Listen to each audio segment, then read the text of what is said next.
Hello students, এর আগের ক্লাসে আমরা যে কার্যক্ষমতা শক্তি চ্যাপ্টারটা রয়েছে ক্লাস 9-এ, সেখানের স্থিতিশক্তির নিয়ে যেটা দেওয়া আছে, অর্থাৎ স্থিতিশক্তির পরিমাপ, স্থিতিশক্তির একক, রাশি, মাত্রা, সেসবগুলো আমরা পড়েছি। স্থিতিশক্তি দুই প্রকারের হয়, সেই সব নিয়েও আলোচনা করা আছে। তো সেই ভিডিওটা যদি না দেখে থাকো, তার লিঙ্কটা নিচের ডেসক্রিপশন বক্সে এবং ওপরের এখানে আই বাটনে দেওয়া রইল, এবং তার সাথে কার্যক্ষমতা শক্তির পুরো প্লেলিস্টের লিঙ্কটাও নিচের ভিডিওর ডেসক্রিপশানে দেওয়া রইল। তো চলো, আজকে যেটা পড়বো সেটা হচ্ছে গতিশক্তি।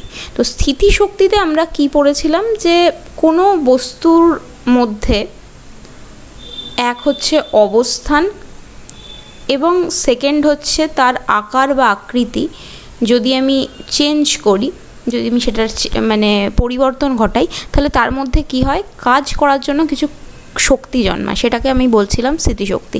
যেমন উদাহরণ ছিল যে আমি যদি বাঁধের মধ্যে জল জমা করি, জেনারেলি বাঁধের জলটা কি হয়, নর্মাল সমতলের থেকে একটু উঁচুতে থাকে, তো তার অবস্থানটার তাহলে পরিবর্তন হলো। ঠিক সেমভাবে আমি যদি কোনো স্প্রিংকে নিচে ধরে চাপ দিয়ে নামাই, ছেড়ে দিলে কি হবে, স্প্রিংটা লাফিয়ে উঠবে। তো হয়টা কি, যে যখন আমি স্প্রিংটাকে চেপে ধরি তো ওর আকারটা চেঞ্জ হচ্ছে, তো তার ফলে যেটা হয় যে তার মধ্যে কিছু কাজ করার জন্য শক্তি জন্মায়, যেটাকে আমি যখন ছেড়ে দিচ্ছি ওটা কি হবে, শক্তিটা পেয়ে কাজটা করতে সক্ষম হচ্ছে। তো গতিশক্তি জিনিসটা কি, গতিশক্তি খুব সোজা কথায় যে কোনো বস্তুর গতির জন্য, ঠিক আছে, তাহলে গতি থাকবে সেরকম বস্তুকে কি বলবে, গতিশীল বস্তু। তো গতির জন্য যদি আমি কাজ করার সামর্থ্য অর্জন করি, ঠিক আছে, তাহলে গতির জন্য কার্য করার সামর্থ্য যদি আমি অর্জন করি, সেটাকে আমি কি বলবো, সেটাকে বলবো হচ্ছে আমি আমার গতিশক্তি, ঠিক আছে।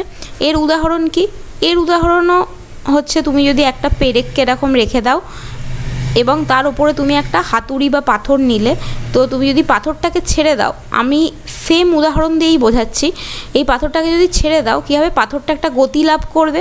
সেই গতির জন্য কি হবে, এখানে যখনই ও পেরেকটাতে হিট করবে, পেরেকটার সাথে স্পর্শ করবে, তো পেরেকটা কী হবে, ওই গতিশক্তির জন্য কিছুটা ভেতরে ঢুকে যাবে। দেখো, সেম উদাহরণই আমি স্থিতিশক্তির সময়ও দিয়েছিলাম, যে স্থিতিশক্তিতে কি হয়, যে আমি পাথরটাকে যদি এইখানটায় রাখি, নিচে এর সাথে যদি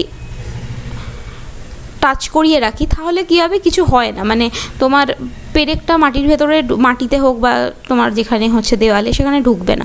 কি করতে হবে, আমাকে তার অবস্থানটা পরিবর্তন করতে হবে। তো অবস্থানটা আমি এখানে পরিবর্তন করেছিলাম, ওপরে তুলেছিলাম। তো তার জন্য কি হয়েছিল, এই পাথরটার মধ্যে একটা শক্তি জমা হয়েছিল, সেটাকে কি বলেছিলাম, স্থিতিশক্তি, তাই তো। এবার যখনই আমি ওই পাথরটাকে ছেড়ে দেব, এই স্থিতিশক্তিটা কি শূন্য হয়ে যাবে? আসলে হয় না, এই স্থিতিশক্তিটাই তখন কি হয়ে যাবে, গতিশক্তিতে কনভার্ট হয়ে যাবে। তো স্থিতিশক্তি গতিশক্তিতে কনভার্ট হয়ে গেল, তো ওই শক্তির জন্যই কি হচ্ছে, পেরেকটা ভেতরে ঢুকছে। তাহলে পেরেক যে ভেতরে ঢুকছে সেটার জন্য তাহলে দায়ী কে, তাহলে বলতে হবে দায়ী দুজনেই, ঠিক আছে, স্থিতিশক্তিও দায়ী, গতিশক্তিও দায়ী। এবার পরীক্ষায় যদি ওরকম একটা উদাহরণ তুলে দিয়ে বলে যে তাহলে এটা কোন ধরনের শক্তি, তাহলে হচ্ছে কোয়েশ্চেনের টোন সবসময় বুঝতে হবে, যে কোয়েশ্চেনটা কী আমায় বলতে চাইছে। তোমাকে যদি বলে যে একটা পেরেককে আমি তার উপরে হাতুড়ি দিয়ে যদি সজোরে আঘাত করি, তাহলে পেরেকটা ঢুকে যায়, এটা কী ধরনের হবে। তো তুমি যখন সজোরে আঘাত করছো, তার মানে হচ্ছে তোমার গতিশক্তিটাকেও টিচার বোঝাতে চাইছে, বা টিচার ওটাকেই ইন্ডিকেট করছে যে তুমি সজোরে আঘাত করছো, তুমি ওপর থেকে টেনে ওটাকে নিচে টেনে ফেলছো তোমার হাতুড়িটাকে, তো সেটা তখন কি হয়ে যাবে, সেটা গতিশক্তি হয়ে যাবে। আর তোমাকে যখন কোয়েশ্চেনটা এইভাবে বলবে যে তুমি একটা পাথরকে বা একটা তুমি কাঠের ব্লকে তুমি পেরেক রেখেছো, এবং পেরেকের মাথার ওপরে একটা পাথরের টুকরোকে বা তোমার ওইদিকের হাতুড়িকে কি করলে, তুমি কিছুটা ওপরে তুলে ছেড়ে দিলে, তো তখন কি হবে। তো তোমাকে বলতে এখানে যেটা জোর দিচ্ছে সেটা হচ্ছে যে তুমি ওটাকে ওপরে তুলেছো, তো তখন ওটার কি অবস্থান পরিবর্তন করেছো, তো তখন সেটা স্থিতিশক্তি হবে। তো প্রশ্নের টোনটা বোঝা খুব দরকার, নয়তো স্থিতিশক্তি গতিশক্তি কিন্তু পরস্পর অনেকটাই ক্লোজ। কেন, কারণ স্থিতিশক্তি সবসময় কি হয়, কোনো শক্তি, যে কোনো শক্তি, সেটা স্থিতিশক্তি হোক গতিশক্তি হোক, শক্তি কখনো এক জায়গায় স্থির থাকে না, সেটা সবসময় কনভার্ট হতে থাকে, সেটা সবসময় পরিবর্তিত হতে থাকে। যেমন উদাহরণ, এই ধরো যেরকম বাঁধের ওপরে আমি জল সঞ্চয় করে রেখেছি, তো তাহলে সেটা কি শক্তি হয়ে যাচ্ছে? তো বাঁধের মধ্যে সেটা স্মৃতিশক্তি হয়ে যাচ্ছে। যেমনি আমি বাঁধের গেট খুলে দিলাম, জলগুলো কি হবে, সজোরে পড়বে নিচের দিকে, তো তখন ওটা কোন শক্তিতে রূপান্তরিত হয়ে গেল? গতিশক্তিতে রূপান্তরিত হয়ে গেল। সেই জলেরই এখানে আমি যদি একটা টারবাইন রেখে দিই, টারবাইনে কি হয়, যখনই জল স্পিডে টারবাইনের মধ্যে পড়ে, টারবাইন ঘুরতে থাকে, এবং টারবাইন ঘোরার ফলে যে শক্তিটা হয় সেটা হচ্ছে আমার বিদ্যুৎ শক্তিও হয়।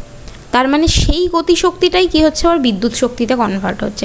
মানে আমার স্মৃতিশক্তি যেটা, সেটাই গতিশক্তি হচ্ছে, যেটা গতিশক্তি সেটাই পরে বিদ্যুৎ শক্তি হচ্ছে। তার মানে শক্তি হচ্ছে কনভার্ট হতে থাকে বা পরিবর্তিত হতে থাকে, একটা থেকে আর একটা ফর্মে পরিবর্তিত হতে থাকে। ঠিক আছে, গতিশক্তির আরও দুটো উদাহরণ দিই। ধরো তোমাকে বললো যে একটা বাস বা একটা ট্রাক, একটা গাড়ি এসে দেয়ালে সজোরে ধাক্কা মারলো, তার ফলে দেওয়ালটা ভেঙে পড়লো। তো এটা গাড়ির মধ্যে কী হচ্ছে, এটা গতিশক্তির জন্য ওই দেওয়ালটা হচ্ছে ভেঙে পড়লো। আর কি আছে, তোমাকে এই জলশক্তির সাহায্যে টারবাইন যে ঘোরানো হয়, এই যেটার আমি উদাহরণ দিলাম, তো সেটা কিসের উদাহরণ হয়ে যাবে, সেটাও তোমার গতিশক্তির উদাহরণ হয়ে যাবে। নদীতে যখন আমরা পালতোলা নৌকা চলে, পালতোলা নৌকা কিসের জন্য চলে, সেটা হচ্ছে বায়ু শক্তির জন্য, কিন্তু বায়ুর কি থাকে, গতি থাকে, তো সেটাও কি হয়ে যাবে, ওয়ান কাইন্ড অফ গতিশক্তি। ঠিক আছে, তো উদাহরণ একটু বেশি করে পড়বে, নিজের বই থেকেও পড়বে, যদি তোমাদের সহায়িকা থেকে থাকে সহায়িকা থেকেও কিছু উদাহরণ দেখে রাখবে, তাহলে কী হবে, আইডিয়া হয়ে যাবে। তো চলো, আমাদের গতিশক্তি হলো। স্মৃতিশক্তিতে আমরা পড়েছিলাম স্মৃতিশক্তির পরিমাপ কিভাবে করি। তো স্মৃতিশক্তির পরিমাপের ছিল হচ্ছে ফর্মুলা mgh, যেখানে mটা ছিল হচ্ছে ভর, জি যেটা সেটা ছিল হচ্ছে অভিকর্ষজ ত্বরণ। এই দুটো মিলে আমার কি তৈরি হতো, এই ভর ইন্টু ত্বরণ হলে সেটা আমার হয়ে যায় হচ্ছে বল। কারণ বল মানেই কি, বল মানে হচ্ছে M A, F is equal two M A পড়তাম, এম মানে ভর আর এ মানে ত্বরণ। তার মানে এই গোটাটা হচ্ছে আমার বল, আর এইচটা হচ্ছে আমার দূরত্ব, যেটা আমার হয়ে যায় হচ্ছে সরণ। আমি বলেছিলাম যে শক্তিটা কি, শক্তিটা হচ্ছে কার্যের অনুরূপ, মানে কার্যেরও যা একক হয়, যা পরিমাপ হয়, শক্তিরও তাই পরিমাপ হয়। তাহলে কার্য আমি লিখি হচ্ছে বল ইন্টু সরণ, শক্তিকেও আমি ওইভাবেই লিখবো, কিন্তু একটুখানি ঘুরিয়ে লিখি। ঠিক আছে, এবার আমাকে যেটা করতে হবে সেটা হচ্ছে গতিশক্তির পরিমাপ আমি কিভাবে বার করব। তো হেডিং দি পরিমাপ করে। শক্তির একক সব আমরা আগের চ্যাপ্টারে পড়েছি, মানে স্মৃতিশক্তির সময়। আজকে শুধু দেখব গতিশক্তি কীভাবে পরিমাপ করা হয়, এবং এটা খুব ইম্পর্ট্যান্ট একটা টপিক, যেটা পরীক্ষায় প্রশ্ন আসে। কারণ এই গোটা চ্যাপ্টারটা জেনারেলি হচ্ছে তোমার মানে ম্যাথ বেসড চ্যাপ্টার, এখান থেকে তোমার ম্যাথামেটিক্যাল প্রবলেমস বেশি আসে। আর নইলে কিছু হচ্ছে পার্টিকুলার প্রশ্ন আছে, সেগুলোকেই ওরা বেশি টার্গেট করে, যেরকম কার্যর ক্ষেত্রে কার্যহীন বল, ক্ষমতার ক্ষেত্রে অশ্বক্ষমতা এবং ক্ষমতার সাথে বেগের সম্পর্ক, আর এই শক্তির ক্ষেত্রে যেটা, সেটা হচ্ছে এই শক্তির গাণিতিক প্রকাশগুলো। তো গতিশক্তি কিভাবে প্রকাশ করব, তো আমি আবার বললাম যে সবসময় কি হয়, কার্যও যা শক্তিও তাই, মানে কার্যের পরিমাপও যা শক্তির পরিমাপও তাই। গতিশক্তিকে ইংলিশে কি বলে, গতিশক্তিকে ইংলিশে বলে হচ্ছে কাইনেটিক এনার্জি। স্মৃতিশক্তিকে কি বলেছিলাম, হচ্ছে পোটেনশিয়াল এনার্জি। ওই জন্য স্মৃতিশক্তি যখন আমরা প্রকাশ করতাম, আমি লিখতাম হচ্ছে এনার্জি, নিচে লিখতাম পি, সেটা হয়ে যেত আমার স্মৃতিশক্তি। গতিশক্তিতে আমি কি লিখব, ই লিখব, নিচে লিখব কে, কে ফর কাইনেটিক। তো গতিশক্তি মানে কাইনেটিক এনার্জি। তার মানে আমি বলতে পারি যেটা আমার ইকে হবে সেটাই আমার গতিশক্তির কার্য হবে, সেটাই আমার কার্যকে আমি কিভাবে প্রকাশ করি, বল ইন্টু সরণ হবে, তাই তো। বলকে আমি ধরলাম এটা এফ, আর এটাকে ধরলাম আমি এস, তাই। এবার এর পরিমাপ করতে গেলে তোমাকে তো কিছু জিনিস ধরতে হবে। তো তুমি ধরলে যে একটা বস্তু, সে বস্তুটার আমি ধরে নিলাম এম ভর। তো এম ভরের কোনো বস্তুকে তুমি কি করছো, সেটা আবার ভি বেগে গতিশীল। কেন বেগ ধরছি, কারণ আমি গতিশক্তি যখনই করব আমাকে একটা বেগ ধরে নিতে হবে, নইলে আমি বোঝাবো কী করে গতি আছে, যেটা আমার এই যে এইটার ক্ষেত্রে মানে স্মৃতিশক্তির ক্ষেত্রে ছিল না। কেন, কারণ ওখানে বেগের কোনো ব্যাপার নেই। তাহলে এম ভরের একটা বস্তু, সেটা ভি বেগে গতিশীল। তো তুমি কি করছো, তুমি সেটাকে থামানোর চেষ্টা করছো, কারণ তুমি যতক্ষণ না কোনো জিনিসকে, গতিশীল বস্তুকে থামাচ্ছ, তুমি বুঝতে পারবে না কতটা শক্তি ওর মধ্যে রয়েছে। কারণ তুমি ওটাকে থামাতে গেলে তুমি যতটা শক্তি দেবে ততটাই ওই বস্তুটার মধ্যে গতিশক্তি ছিল নিশ্চয়ই, ঠিক আছে। তো ওই জন্য তুমি কি করলে, ভি বেগে মানে এম ভরের বস্তু ভি বেগে গতিশীল যেটা, সেটাকে তুমি কি করলে, এফ বল প্রয়োগ করে তুমি তাকে থামালে।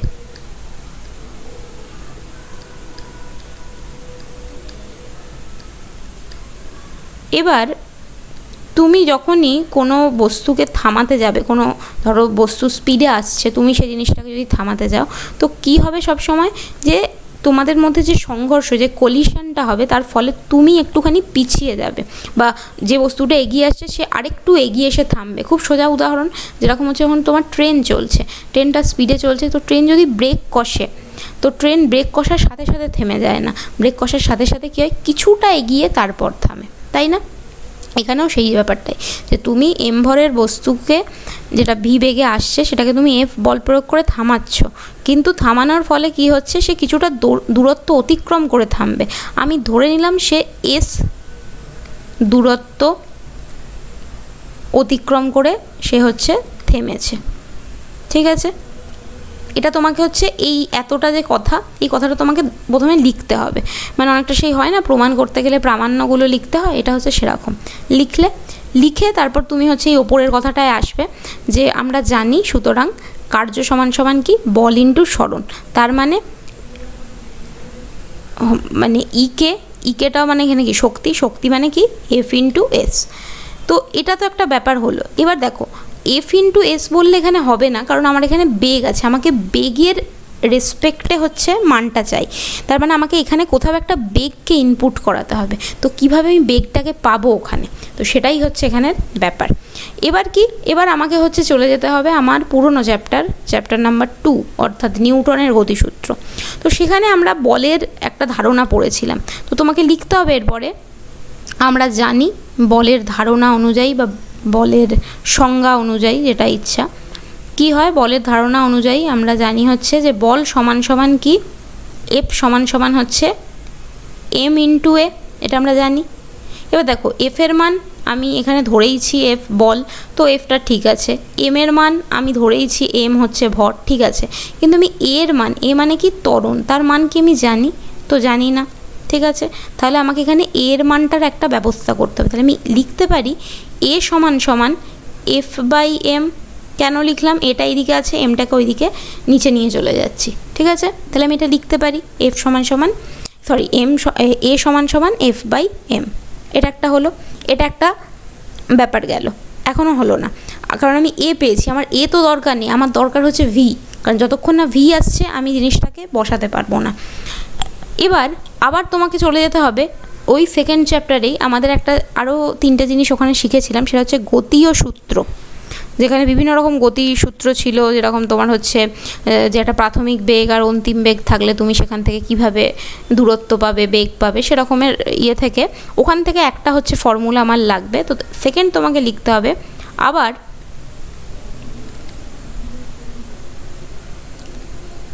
গতীয় সমীকরণ থেকে আমরা পাই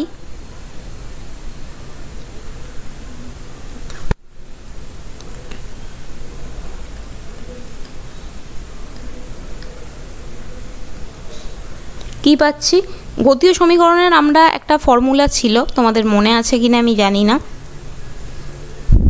আচ্ছা, এখানটা একটুখানি আমি মুছে দিই।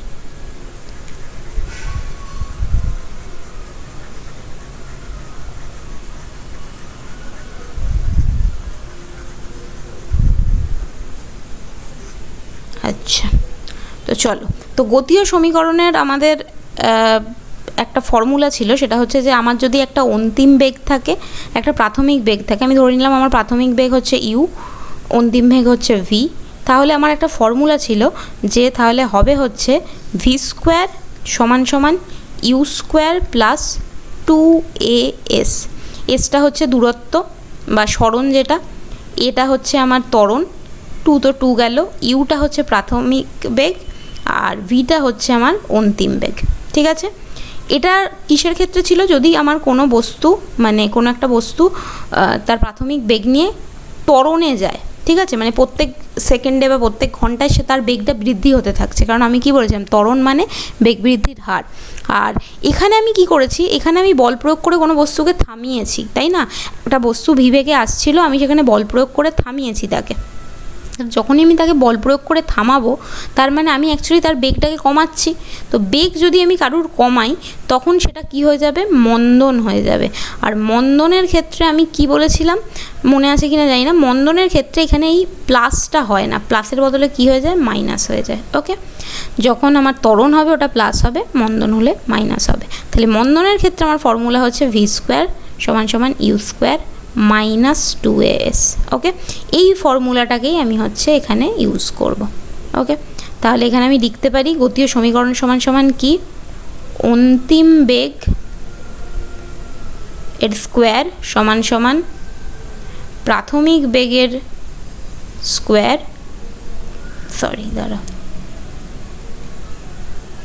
Minus 2as। ওকে, আচ্ছা অন্তিম বেগ এখানে কত, দেখো আমি বস্তুটাকে থামিয়ে ফেলেছি, বল প্রয়োগ করে থামিয়ে ফেলেছি, তার মানে অন্তিম বেগ নেই তার, তাহলে 0 ধরতে পারি।